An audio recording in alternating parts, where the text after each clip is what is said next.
अस्सलाम वालेकुम। मैं जौन सा जनरल पैथोलॉजी शुरू कर रहा हूँ। चैप्टर नंबर हमारे पास 12 है, ठीक है, और पेज नंबर हमारे पास 186 है। इसमें सबसे पहला पॉइंट हमारे पास आ रहा है 308। इसमें organ having least chances of infarction, आपके पास कौन सा होता है ऑर्गन जिसमें सबसे कम चांस होता है इन्फार्क्शन का? लिवर होता है। लिवर क्यों होता है? क्योंकि लिवर की आपके पास ड्यूअल ब्लड सप्लाई होती है, ठीक है।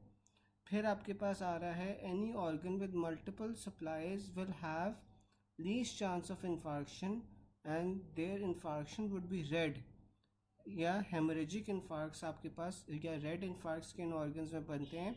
आपके पास लंग, लिवर, इंटेस्टाइन और टेस्टिस में, ठीक है। तो इसका निमोनिक आपके पास आ जाता है लिट, ठीक है।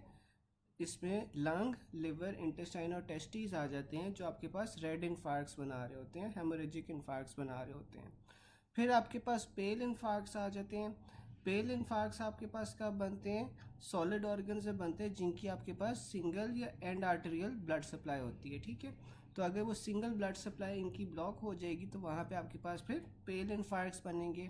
और जो पेल इन्फार्क्स हैं वो आपके पास कहाँ कहाँ बनते हैं? हार्ट, किडनी और स्प्लीन के अंदर, ठीक है। ऊपर आपके पास रेड इन्फार्क्स आ गए, ठीक है, जिसमें आपके पास मल्टीपल सप्लाईज होती हैं। अगर एक सिंगल सप्लाई या एंड आर्टेरियल सप्लाई होगी और उसकी ब्लॉकेज हो जाएगी तो आपके पास पेल इन्फार्क्स बनेंगे। जो रेड इन्फार्क्स हैं वो आपके पास लिवर, लंग, इंटेस्टाइन और टेस्टिस में बन रहे होते हैं, और जो पेल इन्फार्क्स हैं वो आपके पास हार्ट, किडनी और स्प्लीन में बन रहे होते हैं। फिर आपके पास आ जाते हैं patient was diagnose to have a pale infarct, which of the following condition does it occur? तो आपके पास जो पेल इन्फार्क्स है वो कब होता है? वो आपके पास एम्बोलिक या इस्कीमिक स्ट्रोक के अंदर होता है, जब आपके पास ब्लड आगे ऑर्गन तक नहीं पहुंच पाता, ठीक है। Which of these is least likely infarcted in arterial supply blockage? तो लिवर आपके पास लीस्ट लाइकली अफेक्ट होता है क्योंकि लिवर के पास ड्यूअल ब्लड सप्लाई होती है। फिर आपके पास आ जाता है red infarcts are encountered due to arterial blockage in tissue with double circulation. ये हमने ऑलरेडी पढ़ा था कि वो आपके पास ऑर्गन्स जिनकी मल्टीपल सप्लाईज होती है वहाँ पे आपके पास रेड इन्फार्क्ट्स होते हैं। फिर आपके पास आ जाता है haemorrhagic infarct most typically is present in which one of the following situation? तो आपके पास lung with pulmonary embolism, thromboembolism, ठीक है। तो ये जो आपके पास लंग्स होते हैं, लंग्स के अंदर हमने पढ़ा था कि हेमोरेजिक इन्फार्क्ट्स बनते हैं, ठीक है। अच्छा, फिर आपके पास आ जाता है type of necrosis in brain infarction. तो ब्रेन इन्फार्क्शन के अंदर आपके पास कौन सी नेक्रोसिस आती है? हमें पता है कि जो ब्रेन होता है वहाँ पे हमारे पास लिक्विफैक्टिव नेक्रोसिस होती है। जो आपके पास सॉलिड ऑर्गन्स होते हैं जैसे हार्ट, किडनी, एड्रीनल ग्लैंड्स, वहाँ पे आपके पास कोगुलेटिव नेक्रोसिस होती है। फिर आपके पास टीबी आ जाता है। टीबी में आपके पास क्या होता है? केजियस नेक्रोसिस होती है। फिर आपके पास पैंक्रियाटाइटिस आ जाता है। जो पैंक्रियाटाइटिस है ना, पैंक्रियाज में बहुत सारे एंजाइम्स प्रेजेंट होते हैं, तो जो पैंक्रियाज है उसमें एंजाइमेटिक फैट नेक्रोसिस होता है, जबकि आपके पास ब्रेस्ट ट्रॉमा और एब्डोमिनल ट्रॉमा के अंदर आपके पास ट्रोमेटिक फैट नेक्रोसिस होता है। फिर आपके पास पोलियार्ट्राइटिस निडोजा या इनफैक्ट किसी भी वास्कुलाइटिस के अंदर जो हमारे पास नेक्रोसिस होता है उसे हम फिब्रिनोइड नेक्रोसिस कहते हैं। फिर आपके पास सार्कोइडोसिस में क्या होता है? नॉन केजिएटिंग ग्रैनुलोमास होते हैं। टीबी में हमारे पास केजिएटिंग थे। फिर हमारे पास गमेटस नेक्रोसिस आ जाती है, फॉर्मेशन ऑफ गमास आ जाती है, ये आपके पास सिफिलिस में होती है। और मुझे कोई बता सकता है कि जो गमेटस नेक्रोसिस है ये कौन सी स्टेज ऑफ सिफिलिस में होती है? चैट बॉक्स में आप लोग बता सकते हो। फिर आपके पास आ रही है मीडियल नेक्रोसिस। जो मीडियल नेक्रोसिस है उसमें ट्यूनिका मीडिया इफेक्ट हो रही होती है आर्टरी की, और वो आपके पास आयोटिक डायसेक्शन में होता है। फिर आपके पास ड्राई गैंग्रीन आ जाता है। ड्राई गैंग्रीन में आपके पास कोगुलेटिव नेक्रोसिस होता है, और वेट गैंग्रीन में आपके पास लिक्विफैक्टिव होता है which is superimposed on coagulative. अच्छा, हाँ, जो आपके पास गमेटस नेक्रोसिस है वो टर्शरी सिफिलिस में होता है, ठीक है।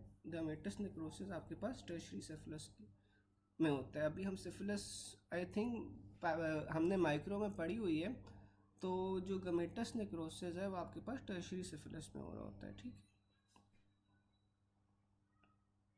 फिर हमारे पास आ जाते हैं फिब्रिनॉइड नेक्रोसिस। फिब्रिनॉइड नेक्रोसिस हमने पढ़ा था कि हर किस्म के वास्कुलाइटिस में जिसमें आपके पास ब्लड वेसल्स इन्वॉल्व हैं उसमें आपके पास फिब्रिनॉइड नेक्रोसिस होता है। तो इसी तरह आपके पास जो पोलीआर्थराइटिस न्यूडोज़ा है उसमें आपके पास फिब्रिनॉइड नेक्रोसिस होगा। वेगनस ग्लोमेरुलस वास्कुलाइटिस के अंदर भी हमारे पास फिब्रिनॉइड नेक्रोसिस होगा।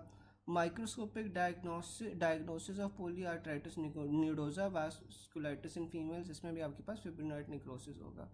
तो इन शॉर्ट जितने भी वास्कुलाइटिस होंगे या ब्लड वेसल्स को इन्वॉल्व कर रही होंगी ऑटोइम्यून डिजीजेस, सारों के अंदर हमारे पास फिब्रिनॉइड नेक्रोसिस होगा। अच्छा, यहाँ तक किसी को कोई क्वेश्चन हो या कोई चीज़ समझ नहीं हो?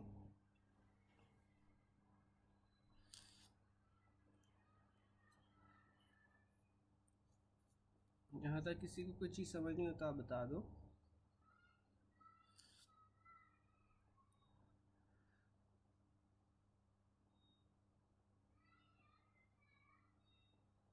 चलो, फिर हमारे पास कोगुलेटिव नेक्रोसिस आ जाता है। अब जो गैंग्रीन होती है ना, गैंग्रीन जो ड्राई गैंग्रीन होती है उसके अंदर आपके पास कोगुलेटिव नेक्रोसिस हो रहा होता है, ठीक है। जबकि वेट गैंग्रीन में हमने पढ़ा था कि उस पर liquefactive necrosis is superimposed on coagulative necrosis. Type of necrosis that occur in cardiac cells, तो आपके पास जो सॉलिड ऑर्गन्स होते हैं उसमें आपके पास कोगुलेटिव नेक्रोसिस होता है। फिर MI patient died on autopsy coagulative necrosis और न्यूट्रोफिल्स आपको मिलेगी। तो एज ऑफ इन्फार्क्ट क्या है, 24 आवर्स है। ये हम लोगों ने पढ़ा था वैसे तो, जो आपके पास माइक्रोस्कोपिक चेंजेस होती हैं ना एमआई के अंदर, ये हमने सीवीएस में पढ़ा था। लेकिन स्टिल अगर आप लोग कहोगे तो ये हम जौन सा मीट का सेशन है उसमें ये दोबारा से कर लेंगे कि आपके पास जो हार्ट होता है उसमें कौन कौन सी चेंजेस होती हैं ड्यूरिंग द ड्यूरेशन, ठीक है। तो 24 आवर्स बाद आपको कोगुलेटिव नेक्रोसिस मिल रही है और न्यूट्रोफिल्स मिल रहे हैं। अच्छा, मुझे कोई यहाँ पे बता सकता है कि जो लिम्फोसाइट्स होते हैं, लिम्फोसाइट्स आपको कितने अरसे बाद मिलते हैं? ये जो एमआई होता है इसमें लिम्फोसाइट्स आपको कितने अरसे बाद मिलते हैं? फिर आपके पास आ रहा है patient suffered anterior wall MI due to embolus in his coronary artery, which type of necrosis in seen in patient? आपके पास वो कोगुलेटिव नेक्रोसिस होता है। Type of necrosis seen in MI, आपके पास कोगुलेटिव नेक्रोसिस है। Female patient died of MI, her heart size वो normal but lipofuscin was found in cardiac cells. तो ये आपके पास क्या हुई है, ऑटोफेगी होती है, ठीक है। ऑटोफेगी का क्या मतलब होता है कि ये जो सेल्स हैं वो अपने आप को खा रहे हैं, ठीक है, या एपोप्टोसिस हो रहा है। तो ये जो एपोप्टोसिस होता है इसके अंदर आपके पास क्या करेक्टरिस्टिक फीचर होता है कि आपको लाइपोफुस्किन मिलता है, ठीक है। फिर आपके पास आ रहा है what type of necrosis in seen in heart and kidney, तो आपके पास वो कोगुलेटिव नेक्रोसिस है। बिल्कुल 3 to 7 डेज होता है, डॉक्टर बिस्मा सही कह रही हैं, 3 to 7 डेज होता है, ठीक है। 3 to 7 डेज पर लिम्फोसाइट्स मिलते हैं। ये हम लोग ना एक बार रिवाइज़ कर लेंगे आफ्टर वी आर डन, तो ये हम एक बार माइक्रोस्कोपिक चेंजेस रिवाइज़ कर लेंगे। फिर आपके पास आ रहा है outline of a cell is preserved in which of the following necrosis, तो आपके पास वो, हाँ हाँ डॉक्टर सना आपने बस मुझे याद करवा देना है, मैं बता दूंगा, ठीक है। उसमें एक टेबल है तो वो हम टेबल देख लेंगे, ठीक है। बिल्कुल 1 to 3 डेज़ में आपके पास मैक्रोफेजेस होते हैं, फिर 3 to 7 डेज़ में हमारे पास लिम्फोसाइट्स आ जाते हैं। तो ये टेबल जौन सा ना हम फिर मीट वाले सेशन में रिवाइज़ कर लेंगे। अच्छा, फिर हमारे पास आ रहा है what type of necrosis is seen in heart and kidney, तो कोगुलेटिव नेक्रोसिस है। फिर आपके पास आ रहा है एन एम्बुलस लॉज, नहीं, outline of a cell preserved in which of the following necrosis, तो जो कोगुलेटिव नेक्रोसिस होती है इसमें आपके पास आउटलाइन जौन सी होती है प्रिजर्व्ड रहती है क्योंकि ये सॉलिड ऑर्गन्स में हो रहा होता है। An embolus lodged in a branch of renal artery, a day later there is focal area in which the renal parenchymal cells in the distribution of occluded artery show karyolysis or karyohexis. The outline of the cells is visible but the nuclei have lost basophilic staining and cytoplasm is eosinophilic but pale. Which of the following type of necrosis is most likely present? अब ये देखो अंदर आपको पता चल गया कि artery जौन से ना वो अक्लूड हुई है। आर्टरी अक्लूड होने के बाद उसने बोला है कि फोकल एरिया है रीनल पैरेन्काइमा का जहाँ पे ये अक्लूडेड आर्टरी है। उसके बाद उसने बताया हुआ है कि सेल्स के अंदर आपको कैरियोलिसिस और कैरियोहेक्सिस मिलता है which is a feature of necrosis, ठीक है। फिर उसने बताया हुआ कि आउटलाइन जौन सी होती है वो विजिबल है। तो ये न्यूक्लियाई में आपके पास क्या हो रहा है, न्यूक्लियाई के अंदर बेसोफिलिक स्टेनिंग जौन सी है वो लूज़ हो रही है, और साइटोप्लाज्म अभी भी ईओसिनोफिलिक है, और इसमें आपके पास फिर कोगुलेटिव नेक्रोसिस होगी। ठीक है, इसमें जो हाईलाइटेड पॉइंट्स हैं वो ये हैं कि इसमें आपके पास जो सेल्स की आउटलाइन है वो विजिबल है, साथ में कैरियोलिसिस है और कैरियोहेक्सिस है। तो इसका मतलब है कि ये कोगुलेटिव नेक्रोसिस है। An old man presented in ER with severe chest pain. Life supportive treatment was given. He died after 4 days. On autopsy, there was coagulative necrosis of the anterolateral wall of left ventricle. Microscopy show collagen fibroblast with necrotic tissue. ठीक है, बिल्कुल kidney में आपके पास coagulative होती है। फिर आपके पास ना इस वाले पॉइंट में आ रहा है कि चेस्ट पेन है severe, life supportive treatment was given, 4 दिन बाद ही डाइड। कोगुलेटिव नेक्रोसिस आपको मिल रही है एंटेरोलैटरल वॉल ऑफ लेफ्ट वेंट्रिकल पे। तो इसमें आपके पास क्या होगा, कोलाजन फाइब्रोब्लास्ट नेक्रोटिक टिश्यू होगा। हाँ बिल्कुल, रीनल का भी बताया हुआ है, सही कह रहे हो आप लोग। अच्छा, तो ये आपके पास जो कोलेजन फाइब्रोब्लास्टिक नेक्रोटिक टिश्यू होगा, यहाँ पे क्या हो रहा है कि 4 दिन बाद ना आपके पास फाइब्रोब्लास्ट आ रहे हैं। ठीक है, फाइब्रोब्लास्ट आपके पास क्या करवाएंगे, उस जगह की फाइब्रोसिस करवा देंगे। तो वो जो फंक्शनल एरिया है ना वो आपका लूज़ हो जाता है, क्योंकि वहाँ पे आपके पास फाइब्रोसिस हो गई हुई है। ठीक है, तो इस वजह से आपके पास वो ही डाइड आफ्टर 4 डेज़। और ये कॉम्प्लिकेशन भी होती है। ठीक है, मुझे कोई बता सकता है कि ड्रेसलर सिंड्रोम क्या होता है? ड्रेसलर सिंड्रोम क्या होता है, कोई बता सकता है?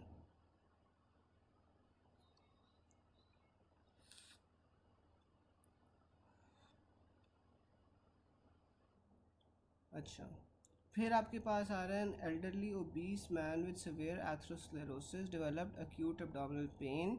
On laparotomy, intestine was dark purple in color. Superior mesenteric artery was atherosclerotic and thrombosed. Mesenteric vein present. A small intestine pathology will be called wet gangrene.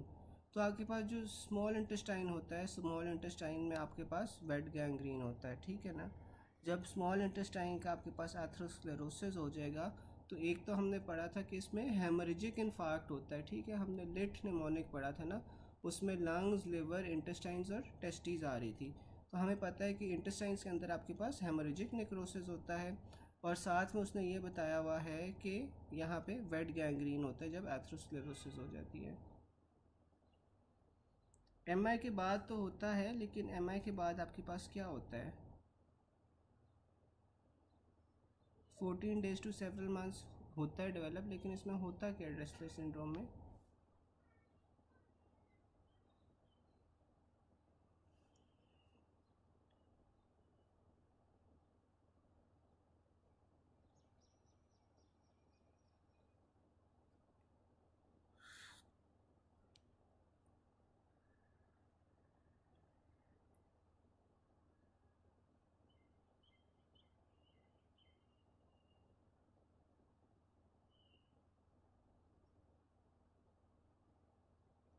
Dressler syndrome में ना आपके पास इन्फ्लेमेशन हो रही होती है पेरिकार्डियम की। ठीक है, और ये आपके पास एमआई के बाद होता है। ठीक है, तो इसमें आपके पास जो इन्फ्लेमेटरी सेल्स आ जाते हैं वो पेरिकार्डाइटिस करवा देते हैं। ठीक है, ये पोस्ट एमआई कॉम्प्लिकेशन है।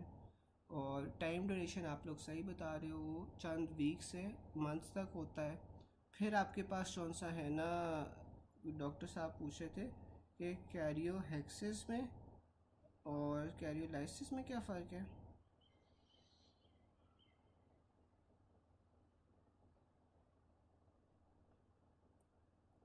जो कैरियोहेक्सिस है ना, इसमें आपके पास फ्रेगमेंटेशन हो रही होती है, ब्रेक डाउन हो रहा होता है न्यूक्लियस का। ठीक है, ये आपके पास एपोप्टोसिस के दौरान होता है।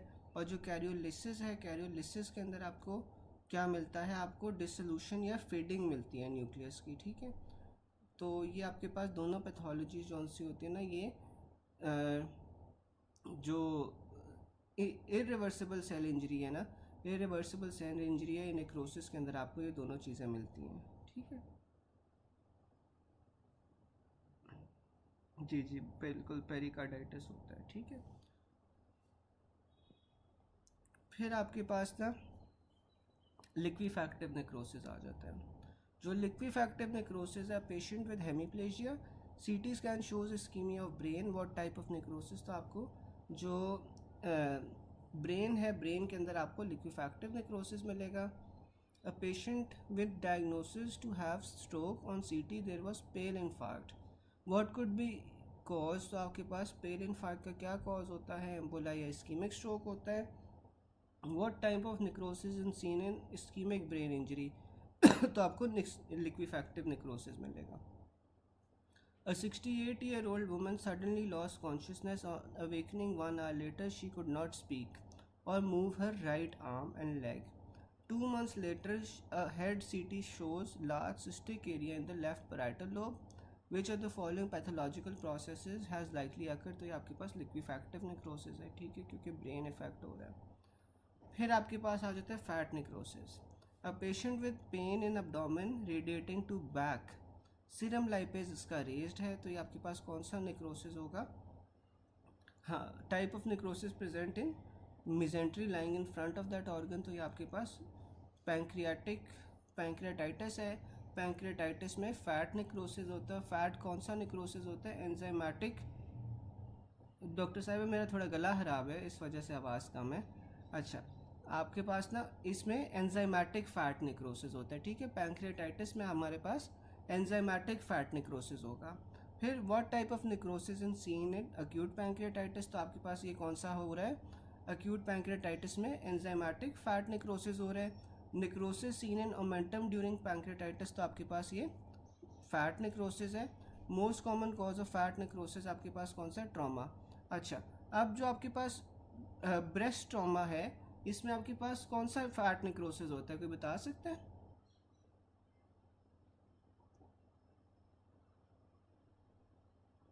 जो ब्रेस्ट ट्रॉमा है उसके बाद कौन से टाइप का फैट नेक्रोसिस होता है?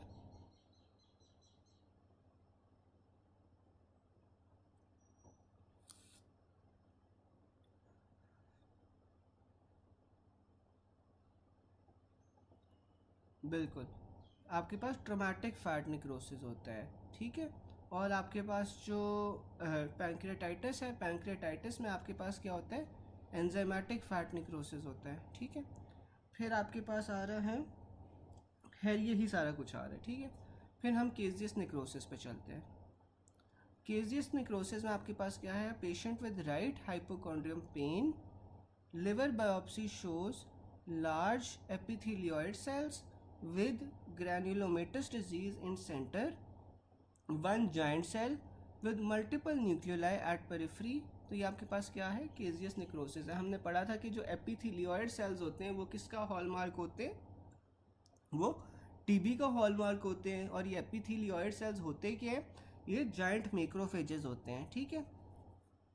फिर आपके पास आ रहा है on histological examination of liver shows centrally distorted area that is surrounded by epithelioid cells, lymphocytes and giant cells.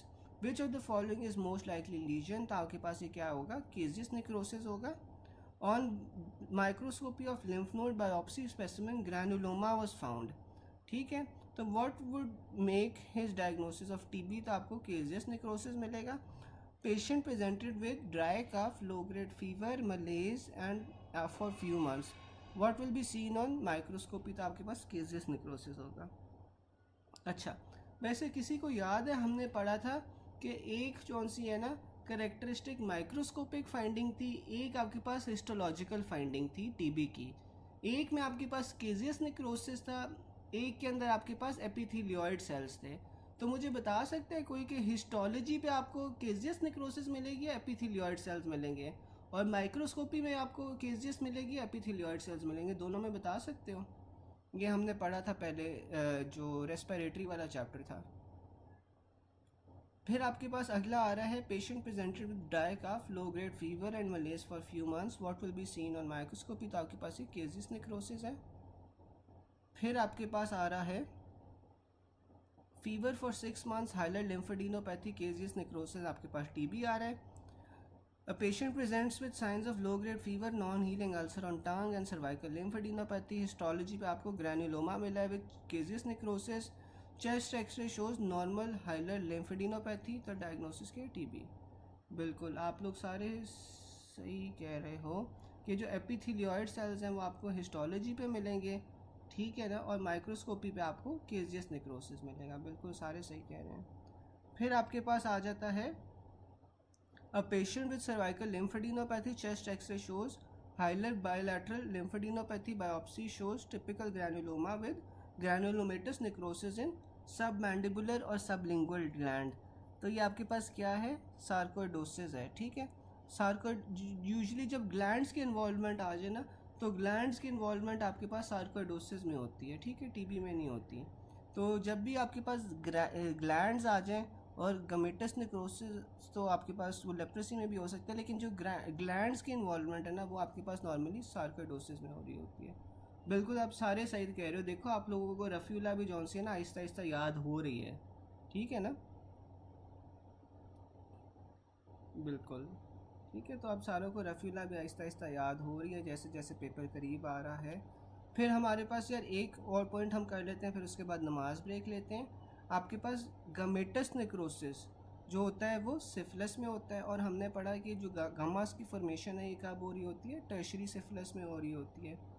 फिर आपके पास आता है aneurysm is localised abnormal dilatation of blood vessels. तो एन्यूरिज्म हम लोगों को पता है कि क्या होता है, एक लोकलाइज्ड अबनॉर्मल डायलेशन होती है ब्लड वेसल की। ये आपके पास क्यों होती है, ये आपके पास हाइपरटेंशन की वजह से हो सकती है, ये आपके पास उस तरह की डिजीज़ में हो सकती है जिसमें आपके पास कोलेजन के डिफेक्ट हो, आपके पास जो ब्लड वेसल्स है वो वीक हो जाएं, जिस तरह मार्फन सिंड्रोम में होता है, ठीक है। तो इस वजह से आपके पास एन्यूरिज्म्स बन सकते हैं, और एन्यूरिज्म्स होते हैं कि आपके पास लोकलाइज्ड एबनॉर्मल डायलिटेशन होती है ऑफ ब्लड वेसल्स। फिर आपके पास डिफिशिएंसी या lack of tunica media due to developmental weakness, आपके पास क्या होगा, अगर तो ट्यूनिका मीडिया का आपके पास डिफेक्ट है ना, ट्यूनिका मीडिया के डिफेक्ट में आपके पास बेरी एन्यूरिज्म्स होगा। आर्टरी की 3 लेयर्स होती हैं ट्यूनिका, इंटिमा, मीडिया और एडवेंटिशिया। तो जो मिडल वाली लेयर है वो मस्कुलर होती है, अगर उसका डिफेक्ट हो जाए तो आपके पास बेरी एन्यूरिज्म्स होते हैं। फिर नेक्रोसिस ऑफ ट्यूनिका मीडिया, इसमें आपके पास क्या होता है, सिस्टिक मीडियल नेक्रोसिस। फिर आपके पास आ जाता है deficiency lack of tunica intima. तो ट्यूनिका इंटेमा जौन सी होती है उसकी वीकनेस की वजह से आपके पास क्या होगा, डायसेक्टिंग एन्यूरिज्म, ठीक है। अब ये दोनों में फ़र्क आप लोगों ने याद रखना है कि जो ट्यूनिका मीडिया है, ट्यूनिका मीडिया के अंदर अगर मसला आ जाए तो बेरी एन्यूरिज्म्स होंगे, जबकि ट्यूनिका इंटेमा का कोई डिफेक्ट होगा तो आपके पास डायसेक्टिंग एन्यूरिज्म होता है, ठीक है। असेंडिंग आयोटिक एन्यूरिज्म में आपके पास क्या होता है, थिंक सिस्टिक मीडियल नेक्रोसिस या कनेक्टिव टिश्यू डिजीज़। अब जो आयोटिक एन्यूरिज्म है वो या तो आपके पास असेंडिंग हो सकता है या फिर डिसेंडिंग हो सकता है। अगर आपके पास असेंडिंग आयोटिक एन्यूरिज्म है तो फिर आपने क्या सोचना है कि सिस्टिक मीडियल नेक्रोसिस है, यानी कि जो ट्यूनिका मीडिया है उसकी नेक्रोसिस है या कोई कनेक्टिव टिश्यू डिजीज़ है। और अगर आपके पास डिसेंडिंग आयोटिक एन्यूरिज्म आ जाता है तो फिर हमने एथेरोस्क्लेरोसिस का सोचना है, ठीक है। चले गाइस आप लोग अब ब्रेक ले लें, 7 बजे हम दोबारा शुरू करते हैं, अभी नमाज़ वगैरह पढ़ लें, फिर हम 7 बजे दोबारा शुरू करते हैं। अगर किसी को कोई क्वेश्चन है तो वो क्वेश्चन टाइप करके लिख जाए, फिर हम जौन सा है ना उसे नमाज ब्रेक के बाद डिस्कस कर लेंगे।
अच्छा बस हम दोबारा से शुरू कर रहे हैं।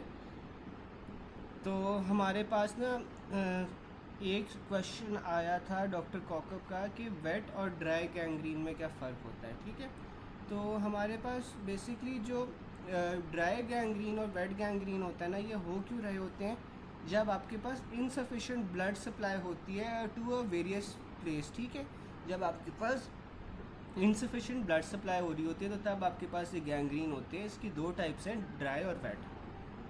अब जो ड्राई गैंग्रीन है ना, इसमें क्या होता है कि जब आपके पास एक सर्टेन एरिया पे आर्टेरियल ब्लॉकेज हो जाती है और उससे आगे आपके पास जब ब्लड सप्लाई नहीं पहुंचती, तो ना ब्लड सप्लाई ना पहुंचने की वजह से जो आगे वाला एरिया है वो ड्राई हो जाता है, श्रिंक कर जाता है और वो ब्लैक हो जाता है। ठीक है, और ये ज़्यादातर जो इफ़ेक्ट करता है ना आपके पास जो ड्राई गैंग्रीन है, ये आपकी एक्सट्रीमिटीज़ को इफ़ेक्ट करता है, जैसे कि टोज़ या फिंगर्स।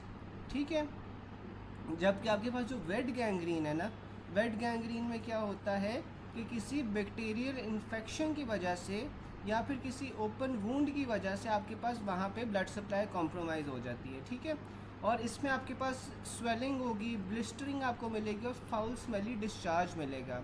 और जो आपके पास ड्राई गैंग्रीन होता है ना, वो एक स्लो प्रोसेस है और वो इतना खतरनाक नहीं होता।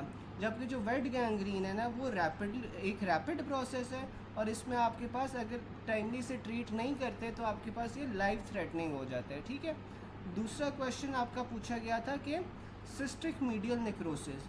अब सिस्टिक मीडियल नेक्रोसिस तो देखो ना, आपके नाम से ही पता चल रहा है कि इसमें क्या हो रहा है कि जो ट्यूनिका मीडिया है ना, ट्यूनिका मीडिया की वीकनेस हो रही है। ठीक है, ट्यूनिका की मीडिया की वीकनेस की वजह से आपके पास क्या हो रहा है कि सिस्ट की फॉर्मेशन हो रही है इन द आर्टीरियल वॉल। ठीक है, तो इससे हम सिस्टिक मीडियल नेक्रोसिस कहते हैं, जब ट्यूनिका मीडिया की वीकनेस हो जाए और सिस्ट बन जाए।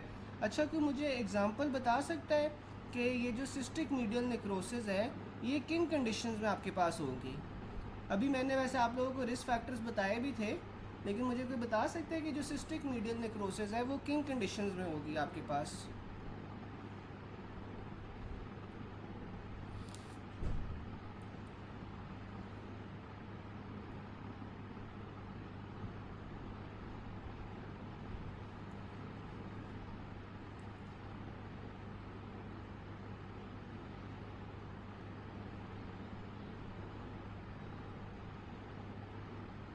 बिल्कुल, कोलेजन डिफेक्ट जैसे मार्फन सिंड्रोम आ गया।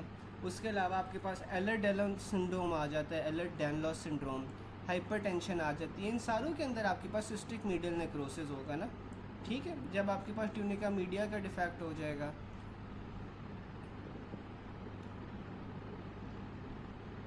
मैं डॉक्टर साना ये पूछ रहा था कि आपके पास ये जो सिस्टिक मीडियल नेक्रोसिस है ये किन कंडीशंस में होता है? तो ये आपके पास उन कंडीशंस में होता है जब आपके पास ना ट्यूनिका मीडिया की वीकनेस हो जाए, तो वहाँ पे आपके पास सिस्ट बन जाते हैं।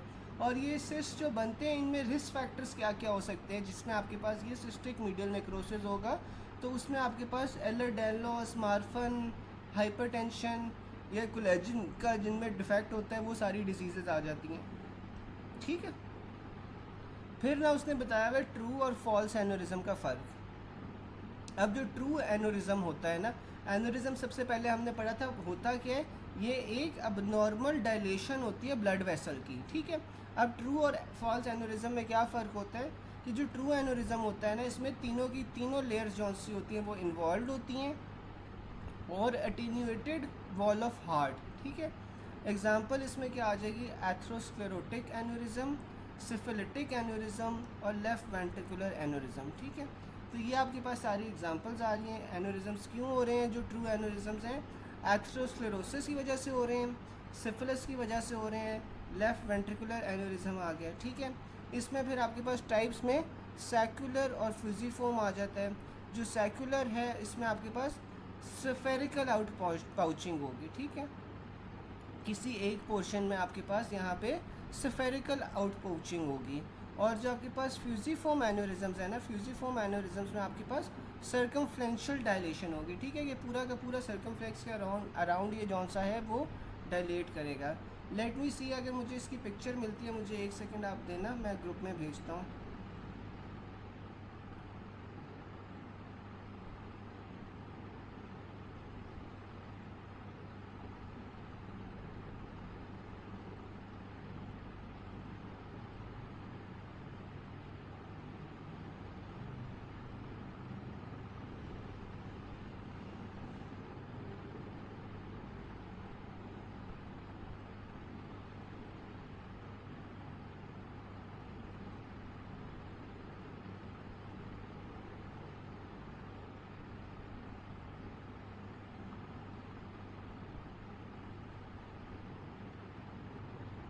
ये देखो गाइज, मैंने आप लोगों को पिक्चर भेजी है, इसमें आप फ़र्क देख सकते हो कि सेक्युलर और फ्यूजिफॉर्म में किस तरह फ़र्क होता है। ठीक है, तो ये आपके पास ना ट्रू एनोरिज्म्स आ जाते हैं।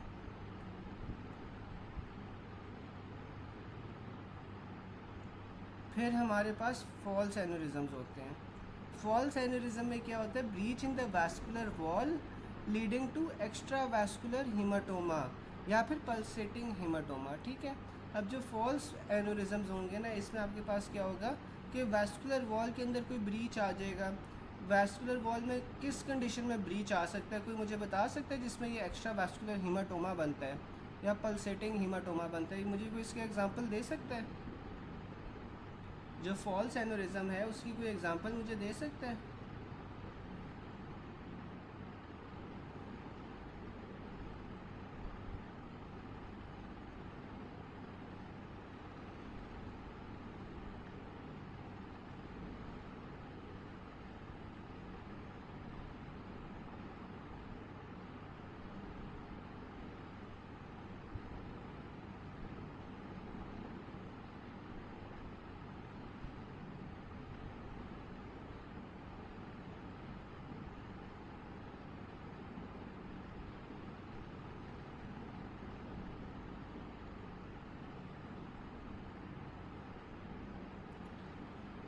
अच्छा, जो सूडो एनोरिज्म्स होते हैं ना, सूडो एनोरिज्म्स, उससे हम फॉल्स एन जो होता है ना फॉल्स एनोरिज्म्स भी कहते हैं। इसमें आपके पास कोई मुझे एग्जांपल दे रहा था कि जिस तरह आपके पास यार कोई पंक्चर हो जाता है, ठीक है, कोई पंक्चर हो जाता है आपके पास ये ट्यूनिका एंटेमा का। ठीक है, उसके अलावा आप देखो कि जो डिसेक्टिंग एनोरिज्म्स हैं, जो डिसेक्टिंग आयोटिक एनोरिज्म्स हैं, उसमें भी आपके पास ये होता है। ठीक है, डिसेक्टिंग आयोटिक एनोरिज्म्स में भी आपके पास यही हो रहा होता है ना कि वैस्कुलर वॉल ब्रीच हो रही होती है, उसके पास हीमाटोमा बन जाता है।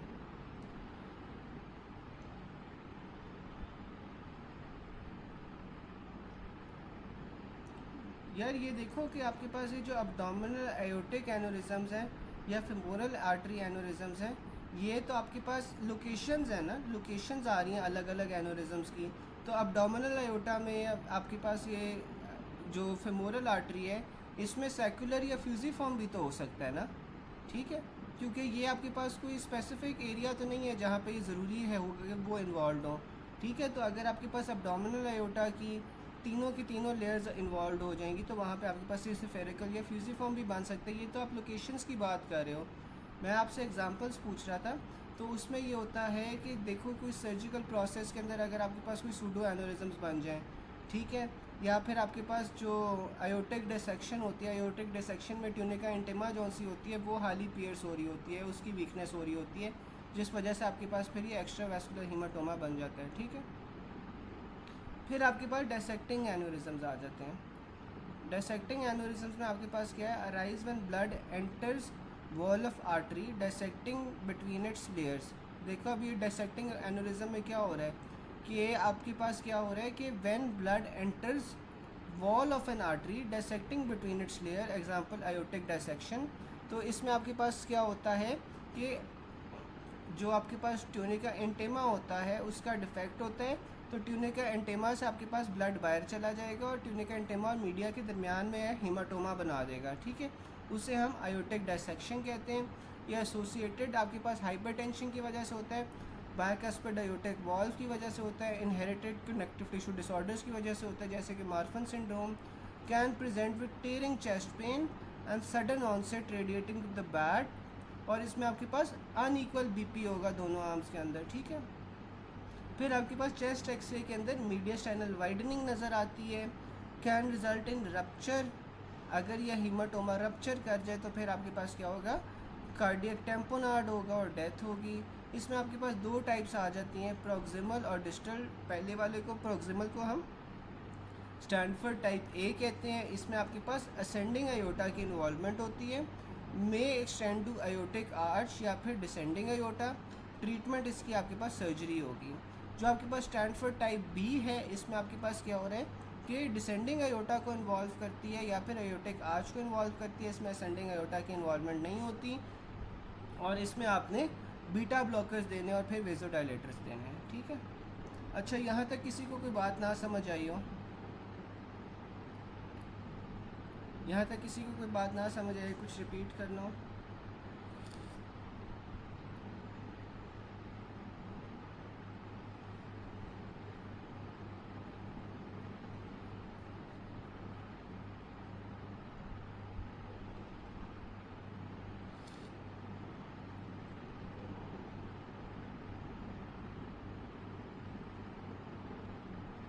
गाइस इधर ही हो ना? अगर कोई नई चीज़ समझ आई तो मुझे बता दो, मैं बता देता हूँ, दोबारा से एक्सप्लेन कर देता हूँ।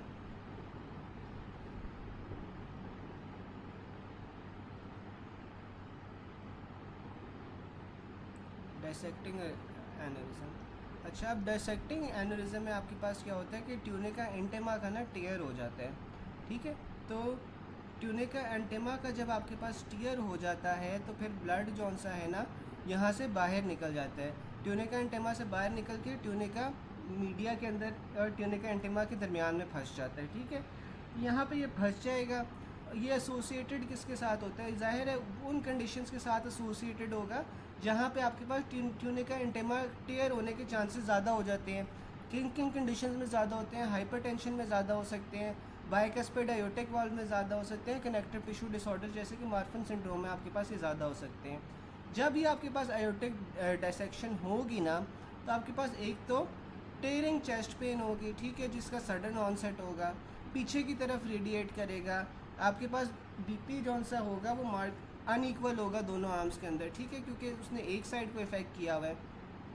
फिर आपके पास चेस्ट एक्सरे पे क्या नज़र आएगा? चेस्ट एक्सरे में आपको वाइडनिंग नज़र आएगी, मीडियास्टाइनल वाइडनिंग नज़र आएगी। और अगर ये जो आपके पास हीमाटोमा बना हुआ है इसका रप्चर हो जाएगा तो फिर आपके पास पेरिकार्डिक टेम्पोनाड होगा, यानी कि आपके पास जो पेरिकार्डियल स्पेस है उसमें ब्लड जमा हो जाएगा और साथ में फिर डेथ हो जाएगी। अब इसमें आपके पास दो टाइप्स आ जाती है, स्टैनफोर्ड टाइप ए और स्टैनफोर्ड टाइप बी।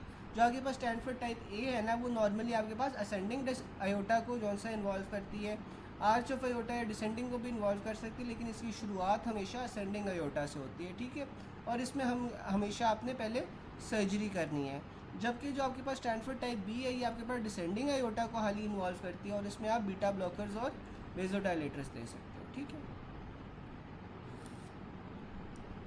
फिर आपके पास बेरी एनोरिज्म्स आ जाते हैं। बेरी एनोरिज्म्स हमने ऊपर पढ़ा था कि ये देखो कि आपके पास किस लेयर को इन्वॉल्व करते हैं। बेरी एनोरिज्म्स आपके पास लैक ऑफ ट्यूनिका मीडिया की वजह से होते हैं, ठीक है, लैक ऑफ ट्यूनिका मीडिया की वजह से होते हैं। अब ये आपके पास सैक्युलर लीजन्स होती हैं, ठीक है, हमने दो तरह की लीजन पढ़ी थी, एक सैक्युलर और एक फ्यूसिफॉर्म। तो ये जो बेरी एनोरिज्म्स है ना ये आपके पास सैक्युलर लीजन्स होती हैं, often seen in smaller arteries of the brain specially in the circle of Willis, ठीक है। फिर आपके पास क्या होता है? They are unrelated to atherosclerosis. अब बेरी एनोरिज्म्स का वो क्या बता रहा है कि छोटी छोटी सैक्युलर लीजन्स होती हैं जो कि आपको स्मॉल आर्टरीज पे मिलती हैं in the brain especially the circle of Willis. इसमें एथरोस्क्लेरोसिस के इसका कोई ताल्लुक नहीं है। Berry aneurysms are not present at birth but develop at sites of congenital medial weakness at bifurcation of cerebral arteries। तो जहाँ पे आपके पास सेरिब्रल आर्टरीज बाइफरकेट करी होती है ना वहाँ पे ट्यूनिका मीडिया की वीकनेस होती है और वहाँ पे वीकनेस की वजह से आपके पास ये बेरी एनोरिज्म्स बनते हैं। These aneurysms are most frequent cause of subarachnoid hemorrhage। तो हम लोग अगर आप लोगों को न्यूरो याद हो, न्यूरो में हमने सब अरेकेनॉइड हेमरेज में पढ़ा था कि इसकी सबसे कॉमन कॉज क्या होती है? रप्चर ऑफ बेरी एनोरिज्म्स आपके पास सबसे कॉमन कॉज होती है इसकी जो सब अरेकेनॉइड हेमरेज है। और इससे आपके पास कहाँ पे जाएगा रप्चर होके? सब अरेकेनॉइड स्पेस में जाएगा, फिर आपको CSF के अंदर ब्लड सेल्स मिलेंगे, ठीक है, तो वो सारी चीज़ आ जाती है। Often there is an association with adult polycystic kidney disease. अब जो अडल्ट पॉलीसिस्टिक किडनी डिजीज़ है वहाँ पे हमने क्या पढ़ा था कि मल्टीपल सिस्ट बन जाते हैं। कहाँ कहाँ बनते हैं? आपके पास रीनल पैरेंकाइमा में बनते हैं, लिवर में बनते हैं। और इसकी मुझे बता सकता है कि परसेंटेज क्या थी कि जो आपको अडल्ट पॉलीसिस्टिक किडनी डिजीज़ में बेरी एनोरिज्म्स मिलते हैं? किसी को परसेंटेज याद है?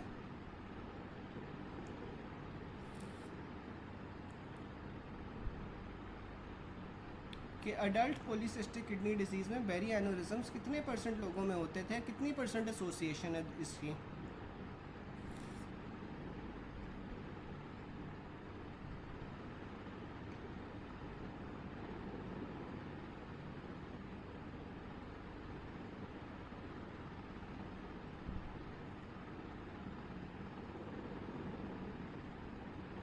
याद है किसी को? हाँ, क्लोज 5% था। ठीक है ना, 5% लोगों में जिनमें अडल्ट पॉलीसिस्टिक किडनी डिजीज़ होती है उसमें बेरी एनोरिज्म्स भी होते हैं। ठीक है, फिर आपके पास ना अब्डोमिनल आयोटिक एनोरिज्म्स आ जाते हैं। अब जो अब्डोमिनल आयोटिक एनोरिज्म्स हैं इसमें क्या होता है कि ये एथरोस्क्लेरोटिक 10 to 15% था। मुझे लगता है 5% था, लेकिन चलो कंफर्म कर लेना, ये आप किडनी वाले चैप्टर में है। परसेंटेज वैसे तो ज़रूरी नहीं है, वैसे मैं थोड़ा सा कोरिलेट करने की कोशिश कर रहा था कि उसमें हमने ये पढ़ा था। ठीक है ना, फिर आपके पास यार अब्डोमिनल आयोटिक एनोरिज्म्स आ जाते हैं।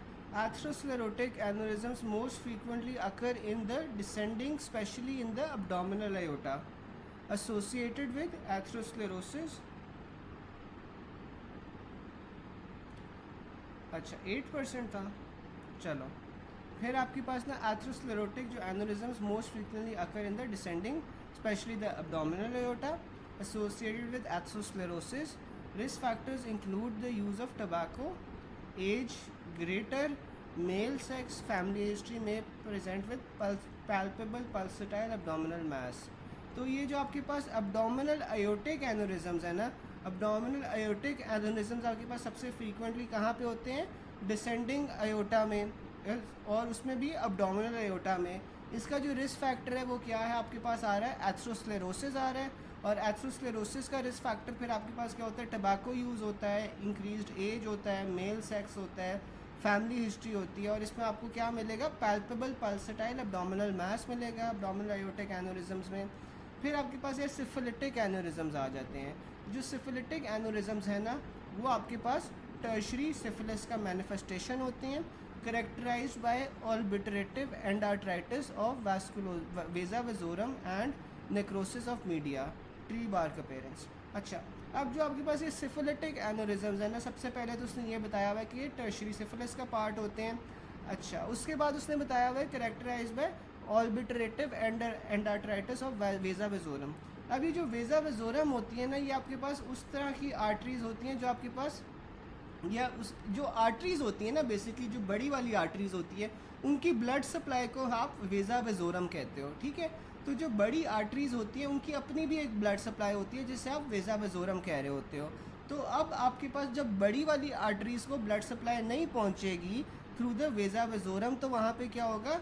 नेक्रोसिस हो जाएगा ऑफ द ट्यूनिका मीडिया, और इससे आप फिर ट्री बार्क अपीयरेंस कहते हो। ठीक है, कि जब बड़ी आर्टरीज को ब्लड सप्लाई नहीं मिलेगी, उन्हें ब्लड सप्लाई किस तरह मिल रही होती है? वेजा वेजोरम से मिल रही होती है।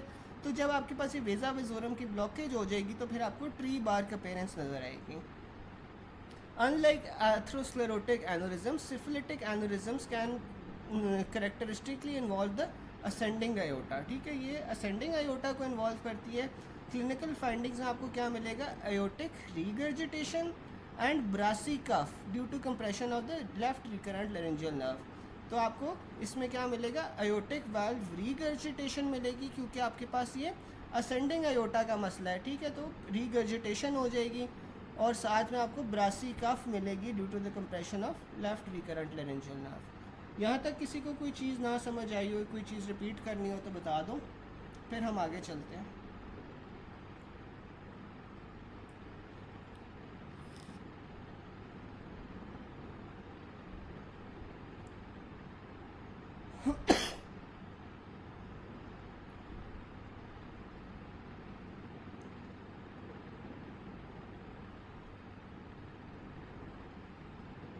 चलिए, उसके बाद हमारे पास आ जाता है 50-year-old hypertensive with severe chest pain radiating to back.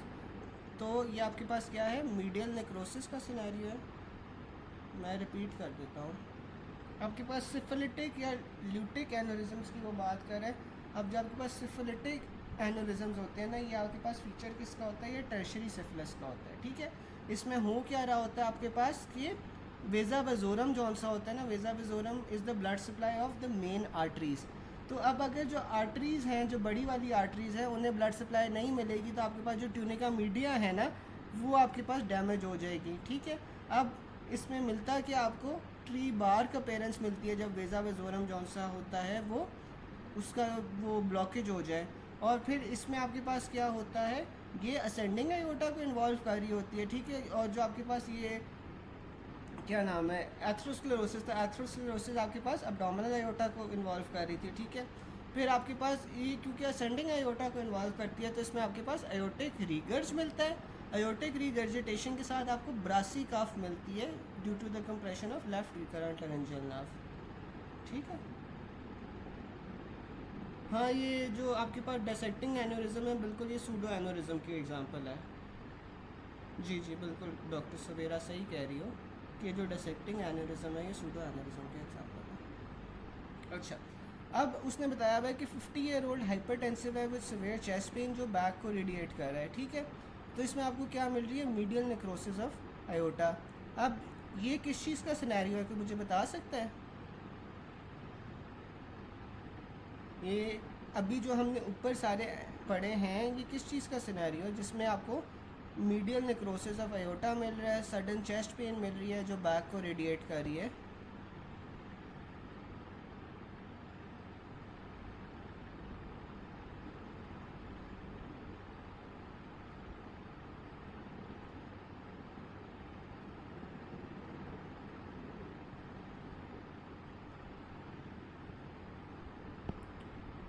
अच्छा डॉक्टर मासूमा, ये देखिए ना, जो आपके पास डिसेक्टिंग एन्यूरिज्म है, डिसेक्टिंग एन्यूरिज्म जौन सा होता है वो आपके पास स्टैंडफोर्ड टाइप ए और स्टैंडफोर्ड टाइप बी होता है। ठीक है, हाँ जो कॉमन है वो स्टैंडफोर्ड टाइप ए है। स्टैंडफोर्ड टाइप ए के अंदर आपके पास असेंडिंग आयोटा सबसे कॉमनली इन्वॉल्व होती है, वहाँ से आपके पास जौन सी है ना जो लीजन है वो जा सकती है towards the arch of aorta and descending aorta as well, लेकिन वो शुरू हमेशा असेंडिंग आयोटा से होगी।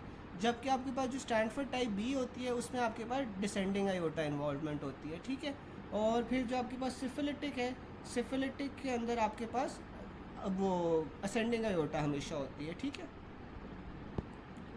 फिर आपके पास आ रहा है बिल्कुल डायसेक्टिंग एन्यूरिज्म का सिनेरियो। ठीक है, फिर आपके पास आ रहा है severe chest pain, patient died on autopsy dissecting aorta, what is the cause? तो आपके पास ये मीडियल नेक्रोसिस हो रही है।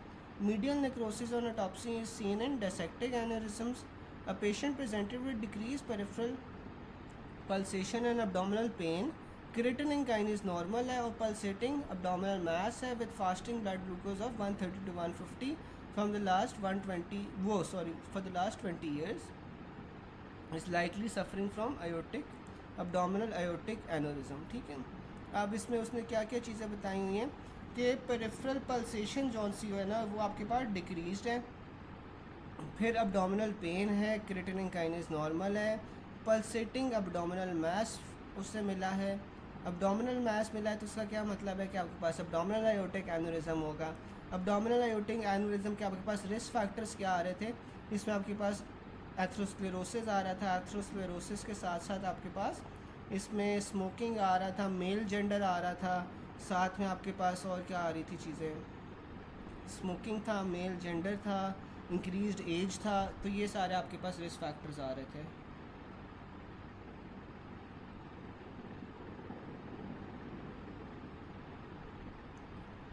डॉक्टर जोया, मैं आपका क्वेश्चन समझा नहीं। मीडियल नेक्रोसिस ऑफ आयोटा में ट्यूनिका मीडिया इंडिकेटेड है? हाँ बिल्कुल, जो आपके पास ट्यूनिका मीडियल नेक्रोसिस है उसमें ट्यूनिका मीडिया ही होगा ना। ठीक है, हाँ उसमें ट्यूनिका मीडिया इन्वॉल्व होगा, इसलिए उसका नाम ही मीडियल नेक्रोसिस है।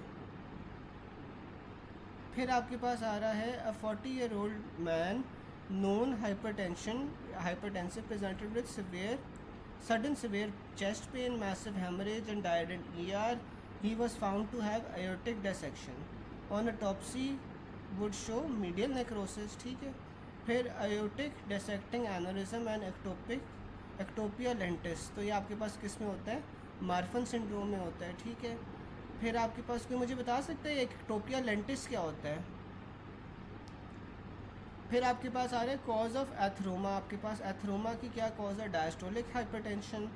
अब young male presented with unequal BP reading on both arms on examination, intercostal pulsations and x-ray में आपको नॉचिंग ऑफ रिब्स मिल रही है, तो ये आपके पास पोस्ट डक्टल आयोटिक कोएक्टेशन होगी। ठीक है, पोस्ट डक्टल आयोटिक कोएक्टेशन जो सी होती है वो सबक्लेवियन आर्टरी के बाद हो रही होती है। ठीक है ना, after the iota gives the subclavian artery, उसके बाद आपके पास ये post ductal coarctation of iota हो रही होती है, जिस वजह से आपके पास क्या होता है कि अनइक्वल बीपी रीडिंग होती है आपके पास। वहाँ जहाँ पे आपके पास कोएक्टेशन हुई हुई है वहाँ पे आपके पास नॉचिंग हो जाएगी रिब्स की, बिल्कुल लेंस डिसलोकेशन होती है। तब देखो मार्फन सिंड्रोम में क्या होता है कि आपके पास कनेक्टिव टिश्यू का डिफेक्ट होता है ना, तो इसमें इसी वजह से एन्यूरिज्म्स भी बनते हैं और साथ में एक्टोपिया लेंटिस भी होता है।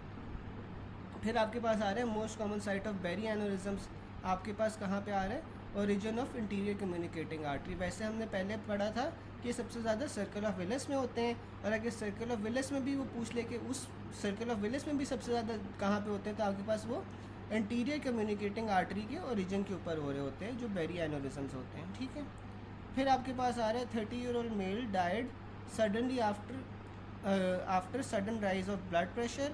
ऑटोप्सी में आपको ruptured vessel completely lack tunica media at the point of aneurysm. The most likely aneurysm आपके पास कौन सा होगा? यार जब भी आपके पास मोस्ट लाइकली एन्यूरिज्म आ जाए ना, और उसने साथ में क्या दिया हुआ है कि ब्लड प्रेशर आपके पास राइज हो रहा है और ट्यूनिका मीडिया का जौन सा है ना वो लैक है, तो ट्यूनिका मीडिया के साथ सबसे कॉमनली आपके पास बेरी एन्यूरिज्म होता है। ठीक है, और ट्यूनिका इंटेमा अगर मसला आ जाए, और ट्यूनिका इंटेमा में आपके पास कौन सा होता है? डायसेक्टिंग एन्यूरिज्म होता है। ठीक है, फिर आपके पास आ रहा है a thrombus in artery to retina will do infarction. ठीक है, तो अगर आपके पास, क्योंकि ये जो रेटिना होता है इस पर एंड आर्टरीज जा रही होती हैं, यहाँ पे अगर थ्रोम्बस बन जाए तो इन्फाक्शन हो जाएगा। Transformation of macrophages to epithelioid cells in chronic granulomatous inflammation is brought by which of the following? तो ये इंटरफेरॉन गामा होता है। इंटरफेरॉन गामा जौन सा है ना वो आपके पास एपिथेलियोइड सेल मैक्रोफेजेस को एपिथेलियोइड सेल्स के अंदर कन्वर्ट कर रहा होता है। ठीक है, अच्छा गाइज, यहाँ तक किसी को कोई क्वेश्चन हो या कोई चीज़ ना समझ आई हो, कुछ रिपीट करना हो तो बता दो।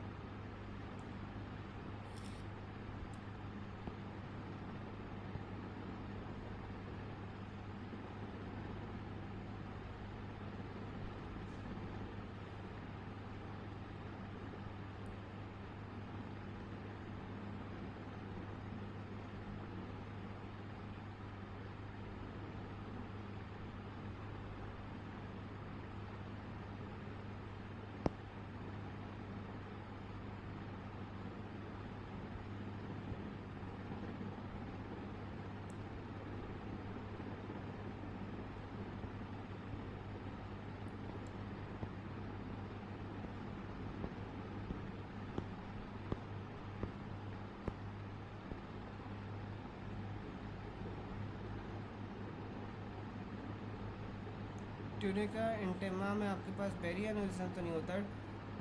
डॉक्टर शामी, जो ट्यूनिका इंटेमा है ना, ट्यूनिका इंटेमा के अंदर आपके पास डायसेक्टिंग एन्यूरिज्म होता है। ठीक है, क्योंकि ट्यूनिका इंटेमा टीयर होती है ना, तो फिर आपके पास इंटेमा और मीडिया के दरमियान में ये जो ब्लड होता है ये जमा हो जाता है, जिससे आप फिर डिसेक्टिंग एन्यूरिज्म कहते हो। ठीक है, जो ट्यूनिका मीडिया होता है, ट्यूनिका मीडिया की वजह से आपके पास बेरी एन्यूरिज्म होता है।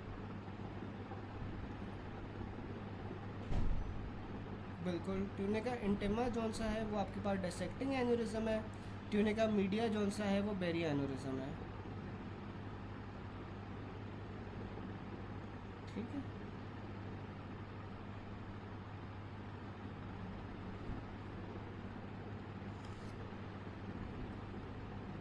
फिर अगला पॉइंट आपके पास आ रहा है a patient presents with type 2 diabetes mellitus, most common complication in limb will be dry gangrene.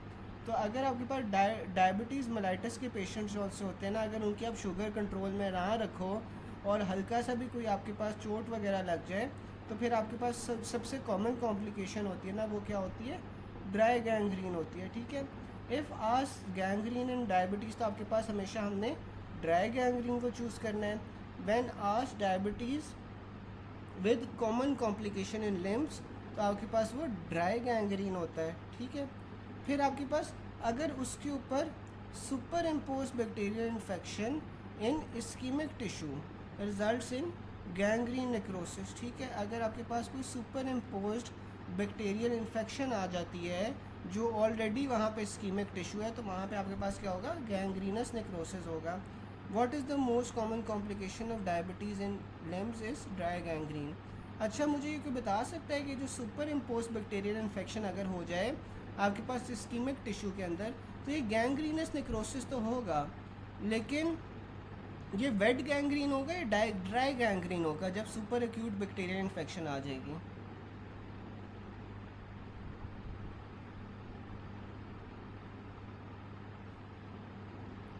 कोई बता सकता है?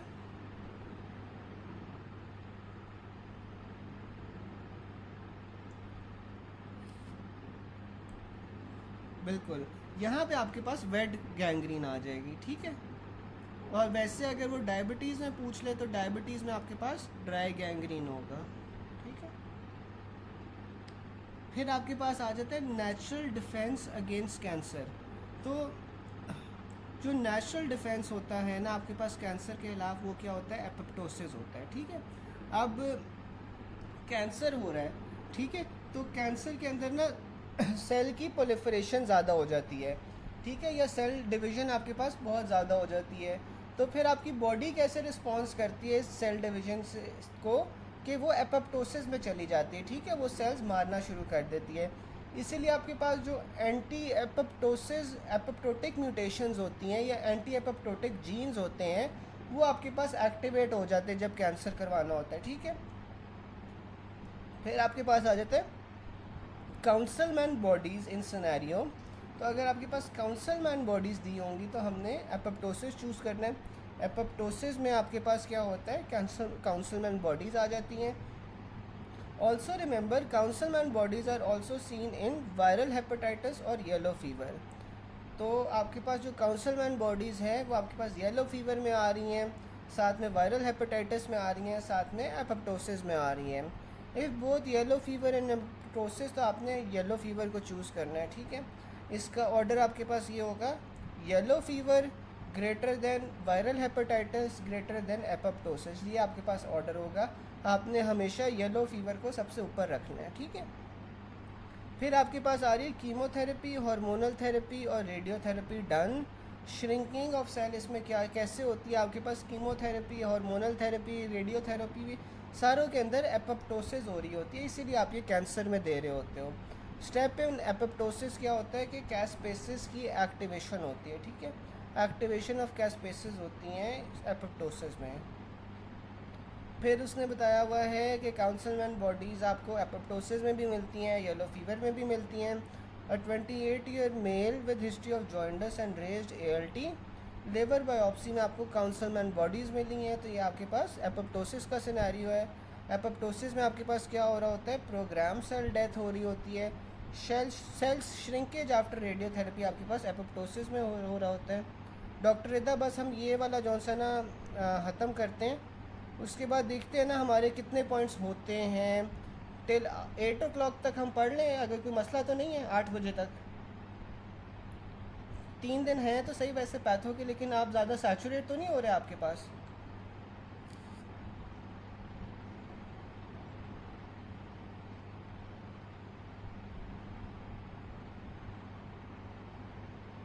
आठ बजे तक पढ़ लेना।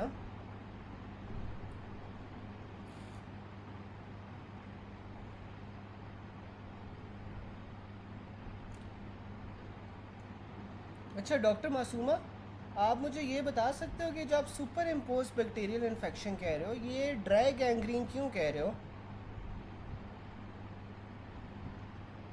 डॉक्टर मासूमा, ये जो सुपर इम्पोज बैक्टीरियल इन्फेक्शन है, वाई आर यू सेइंग कि ये ड्राई गैंग्रीन होना चाहिए? हाँ बिल्कुल, वही ना, फिर लास्ट पे हमें जल्दी जल्दी करना पड़ता है और फिर वो जल्दी जल्दी में ना समझ भी नहीं अमूमन आती, मैं बस रीड कर रहा होता हूँ। तो ये कि यार आज तसल्ली से जितना हो सकता है ना वो आज कर लेते हैं, ठीक है।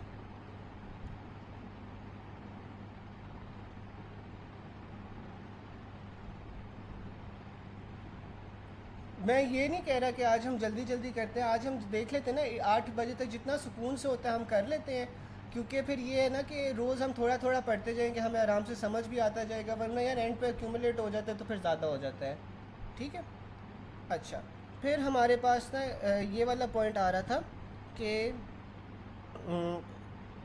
How does tumour regress in hormonal therapy. तो ये जो सारे प्रोसेसेस होते हैं ना, हार्मोनल थेरेपी, रेडियोथेरेपी, कीमोथेरेपी, सारे आपके पास एपोप्टोसिस वाले होते हैं। ठीक है। नहीं, जो बैक्टीरियल इन्फेक्शन है ना, जो सुपर इम्पोज बैक्टीरियल इन्फेक्शन होगा वो वेट गैंग्रीन होगा। हाँ, जो आपके पास अगर इस्कीमिया है, इस्कीमिया के ऊपर आपके पास अगर कोई सुपर इम्पोज इन्फेक्शन आ गई है तो वो आपके पास जो सा है ना वो वेट गैंग्रीन होगा। मैं ये कह रहा था। इसमें कोई मज़ीद कन्फ्यूजन है तो हम ना फिर मीट वाले सेशन में क्लियर कर लेंगे। ठीक है। फिर आपके पास आ रहा है कि a patient has carcinoma of uterus, she is on chemotherapy for the last 6 months, which of the following mechanism is responsible for decrease in size of cancer in this condition. तो आपके पास वो एपोप्टोसिस आ रहा है। After chemotherapy the tumour size regresses by apoptosis. अच्छा, ठीक है, ठीक है। फिर आपके पास आ रहा है कि a patient has carcinoma of uterus, वो कीमोथेरेपी पे है for the last 6 months, which of the following mechanism is responsible for decrease in size of cancer in this condition. तो आपके पास कीमोथेरेपी से क्या हो रहा है, एपोप्टोसिस हो रहा है। After chemotherapy the tumour size regresses by apoptosis. Duct of submandibular gland is blocked by stone, change that occur secondary to it. तो आपके पास ये क्या होगा, एपोप्टोसिस होगा। जब आपके पास सब मैंडिबुलर डक्ट जो सी होती है वो ब्लॉक हो जाती है बाय अ स्टोन, तो आपके पास क्या होता है, उसके बाद आपके पास एपोप्टोसिस हो रही होती है। फिर आपके पास आ जाता है parotid gland swelling is found in a patient on examination, on investigation stone in duct are found. तो इसमें ग्लैंड क्यों रिग्रेस करता है, आपके पास एपोप्टोसिस से करता है। Apoptosis is induced by activation of oncosuppressors. ठीक है। देखो, अब जो ऑन्कोसप्रेसर्स होंगे अगर वो एक्टिवेट होंगे तो उन्होंने कार्सिनोजेनेसिस जो सी है वो सप्रेस करवा देनी है, और कार्सिनोजेनेसिस अगर सप्रेस हो रही है तो वो किस तरह सप्रेस होगी, एपोप्टोसिस से होगी। तो इसलिए जो ऑन्कोसप्रेसर्स हैं ये आपके पास एपोप्टोसिस को इंड्यूस करवाते हैं। फिर आ रहा है इंट्रिंसिक और extrinsic pathway of cell death are involve in apoptosis. The most important aspect of apoptosis क्या होता है कि वो ओवर क्राउडिंग ऑफ सेल्स को बचाती है। जो आपके पास एपोप्टोसिस है वो स्टार्ट किस तरह होती है, वो आपके पास एक्टिवेशन ऑफ कैस्पेसिस से स्टार्ट हो रही होती है। Also remember while BCL2 and BCLX are anti apoptotic, caspases are involve in apoptosis. अब ये जो BCL2 और BCLX है ना, ये आपके पास जीन्स हैं, और ये जीन्स जो से होते हैं ना ये एंटी एपोप्टोटिक होते हैं। ठीक है, यानी कि एपोप्टोसिस को रोक रहे होते हैं, तो ये फिर कैंसर करवाएंगे। ठीक है। और जो कैस्पेसिस होती है ना, कैस्पेसिस आपके पास एपोप्टोसिस के अंदर इन्वॉल्व होते हैं, ये एंजाइम्स होते हैं जो आपके पास एपोप्टोसिस करवा रहे होते हैं।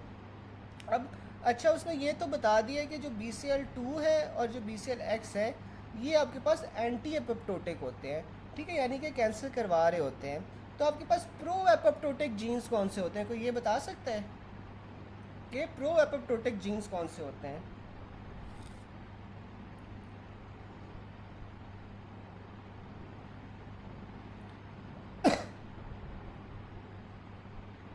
फिर हमारे पास आ रहे हैं women with promyelocytic leukaemia presented with picture of Councilman bodies was given, eosinophilic cytoplasm mechanism was asked. तो ये आपके पास क्या होगा, एपोप्टोसिस होगा। बिल्कुल, BAX और BAK जौन से है ना, ये आपके पास जौन से होते हैं हाँ, ये आपके पास जौन से ना दोनों आपके पास ये प्रो एपोप्टोटिक होते हैं। ठीक है।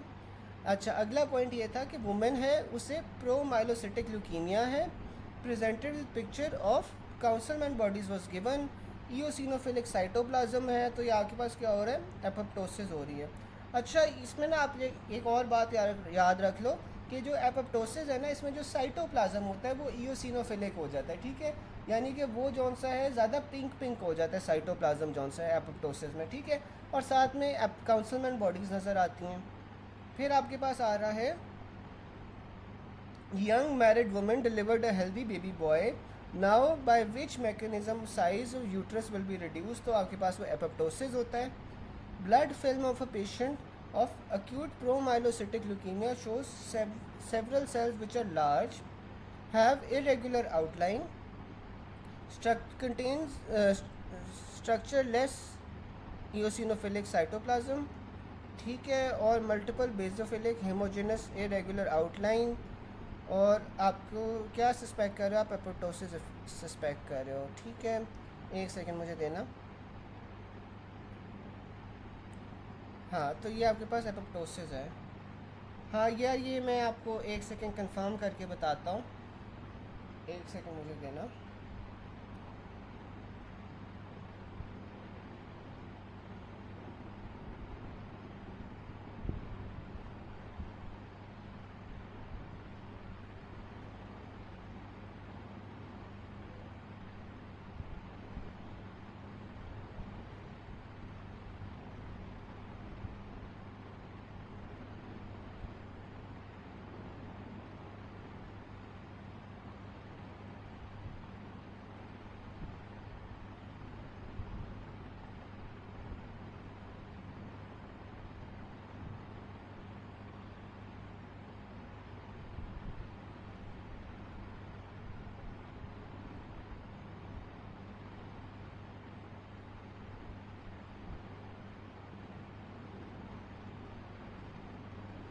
अच्छा, इसमें ना ये आप करेक्ट कर लो, इसमें ये लेस ईओसिनोफिलिक नहीं होता, इसमें ईओसिनोफिलिक की साइटोप्लाज्म होता है, ठीक है।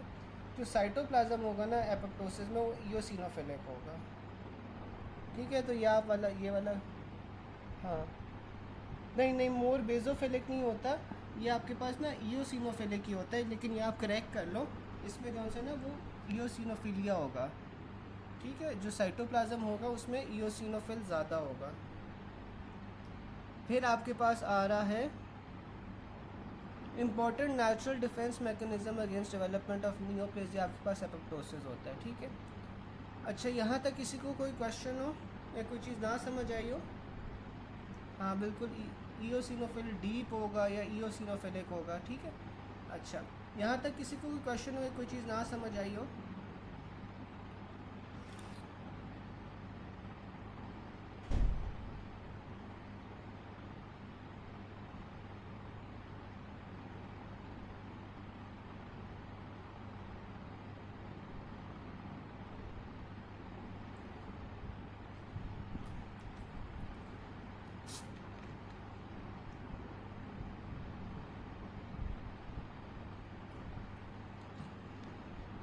अच्छा, फिर आपके पास 313 आ रहा है।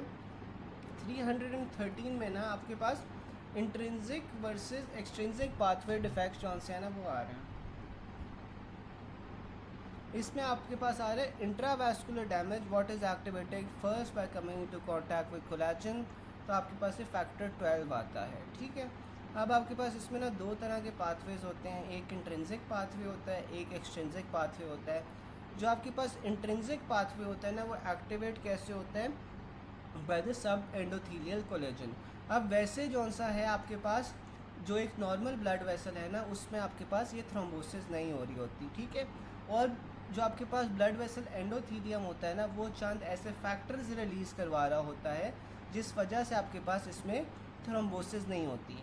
अभी किसी को याद है मैंने परसों आप लोगों को 3 फैक्टर्स बताए थे जो एंडोथीलियम से रिलीज़ हो रहे होते हैं जिस वजह से थ्रोम्बोसिस नहीं होती। तो वो फैक्टर्स जो से आप लोग चैट बॉक्स में बता सकते हो कि कौन कौन से फैक्टर्स थे जो आपके पास एंडोथीलियम रिलीज़ करता है जिस वजह से थ्रोम्बोसिस नहीं होती? किसी को याद है?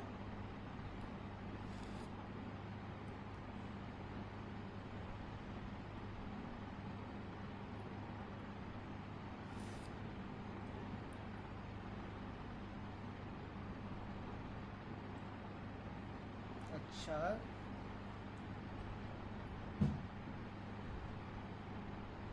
किसी को याद हो? नहीं,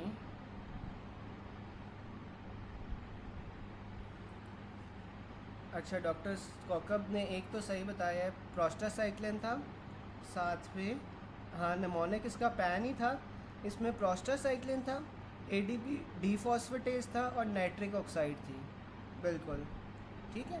तो ये आपके पास जो है ना 3 फैक्टर्स थे जो एंडोथीलियम प्रोड्यूस कर रही होती है, जिस वजह से आपके पास नॉर्मली ब्लड वेसल्स के अंदर जो सा है ना ये नहीं हो रहा होता थ्रोम्बोसिस। अब लेट सपोज कि आपके पास कोई इंजरी हो गई है।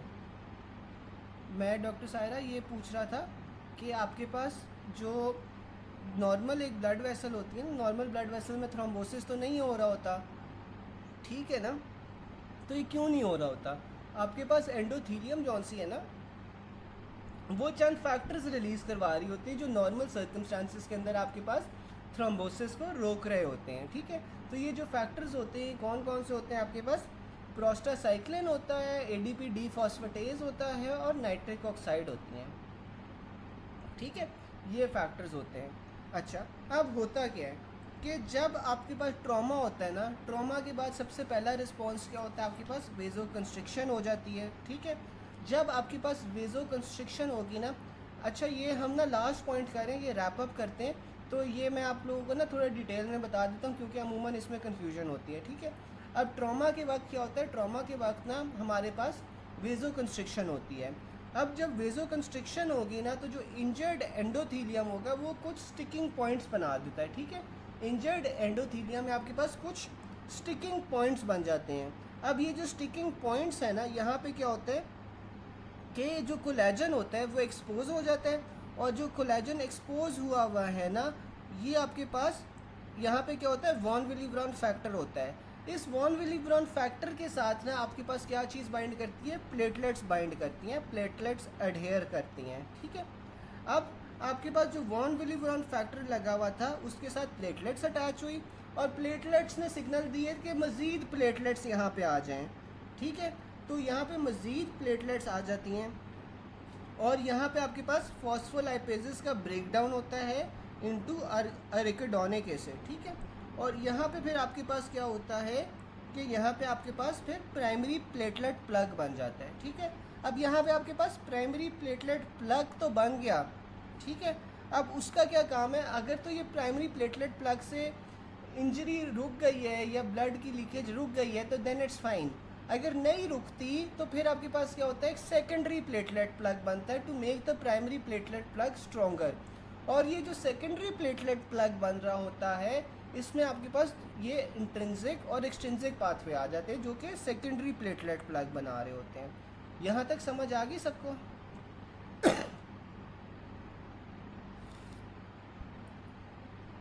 यहाँ तक समझ आइए गाइस?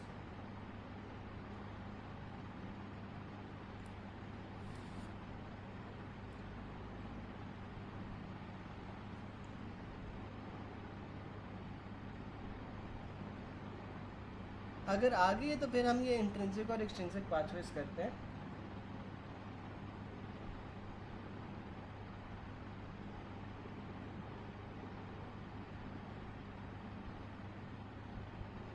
रिपीट कर दो। अच्छा, जब आपके पास यार कोई ट्रॉमा होता है ना, ट्रॉमा के बाद क्या होता है कि वेजो कंस्ट्रिक्शन होती है, ठीक है? अब वेजो कंस्ट्रिक्शन में क्या हो रहा होता है कि आपके पास ना जो कोलेजन होता है ना, वो जो ब्लड वेसल्स के अंदर कोलेजन होता है वो एक्सपोज हो जाता है। अब जो कोलेजन एक्सपोज हुआ है ना, इस कोलेजन के साथ आपके पास वॉन विली-ब्राउन फैक्टर लगा हुआ है। इस वॉन विली-ब्राउन फैक्टर के साथ आपके पास प्लेटलेट्स आके लगती हैं। जब प्लेटलेट्स आके लगेंगी ना वॉन विली-ब्राउन फैक्टर के साथ, तो वो फिर मज़ीद प्लेटलेट्स को एक्टिवेट करेंगी टू स्टिक विद द ये जो आपके पास कोलेजन है, ठीक है? तो आपके पास और सारी प्लेटलेट्स आ जाएंगी और वो आपके पास ये एंडोथीलियम के साथ लग जाएंगी। अब जब ये आपके पास एंडोथीलियम के साथ लग रही हैं ना, तो आपके पास क्या हो रहा है कि फॉस्फोलाइपेजेस ब्रेक डाउन करते हैं फॉस्फोलिपिड्स को अरिकोडोनिक एसिड में, और एक अरिकोडोनिक एसिड का आपके पास क्या काम होता है? वो आपके पास थ्रोम्बोक्सिन A2 बनाता है, और थ्रोम्बोक्सिन A2 ने क्या करवानी है? मज़ीद वेजो कंस्ट्रिक्शन करवा देनी है। जब ये मज़ीद वेजो कंस्ट्रिक्शन हो जाएगी तो फिर आपके पास क्या होगा? आपके पास एक प्राइमरी प्लेटलेट प्लग बन जाएगा यहाँ पे। जब प्राइमरी प्लेटलेट प्लग बन जाएगा तो उससे अगर आपके पास ये लीकेज सही हो जाती है तो वेल एंड गुड, वरना आपके पास एक सेकेंडरी प्लेटलेट प्लग बनना होता है, और जो सेकेंडरी प्लेटलेट प्लग है वो रीइंफोर्स कर रहा होता है प्राइमरी प्लेटलेट प्लग को। अब ये जो आपके पास सेकेंडरी प्लेटलेट प्लग बन रहा है, इसके अंदर आपके पास क्या होता है, ये किस तरह बनता है, ये इंट्रिंसिक या एक्सट्रिंसिक पाथवे से बन रहा होता है, ठीक है। तो अब हम इंट्रिंसिक या एक्सट्रिंसिक पाथवेज पढ़ते हैं कि इसमें आपके पास कौन कौन से फैक्टर्स आ जाते हैं। तो जो इंट्रिंसिक पाथवे है ये आपके पास सब एंडोथीलियल कोलेजन से जो सा है ये एक्टिवेट हो रहा है। इसमें आपने हमें पता है कि APTT जो सा है ना वो आप यूज़ करते हो इंट्रिंसिक पाथवे के लिए। इसमें जो आपके पास फैक्टर्स आ जाते हैं वो कौन कौन से आ जाते हैं इंट्रिंसिक में, जो फैक्टर 12 है सबसे पहले वो आ जाता है, ठीक है। फैक्टर 12 के बाद आपके पास कौन सा आ जाता है, 11, फिर 9 और फिर 8, ठीक है। 12, 11, 9 और 8 जो सा है ये आपके पास सारे आ रहे हैं इंट्रिंसिक पाथवे में, साथ में आपके पास फाइब्रिनोजन आ जाता है, ठीक है। All clotting factors are proteins and synthesise in liver except factor 7 और फैक्टर 8, ठीक है। तो आपके पास जितने भी क्लॉटिंग फैक्टर्स होते हैं सारे प्रोटीन्स होते हैं और लिवर के अंदर सिक्रीट हो रहे होते हैं, सिवाय फैक्टर 4 और 8। फैक्टर 4 और 8 के अलावा आपके पास जो सा है ना सारे के सारे आपके पास लिवर के अंदर सिंथेसाइज हो रहे होते हैं। तो मुझे बता सकते हैं कि जो फैक्टर 4 और 8 हैं वो लिवर में नहीं अगर सिंथेसाइज हो रहे तो वो कहाँ पे सिंथेसाइज होते हैं।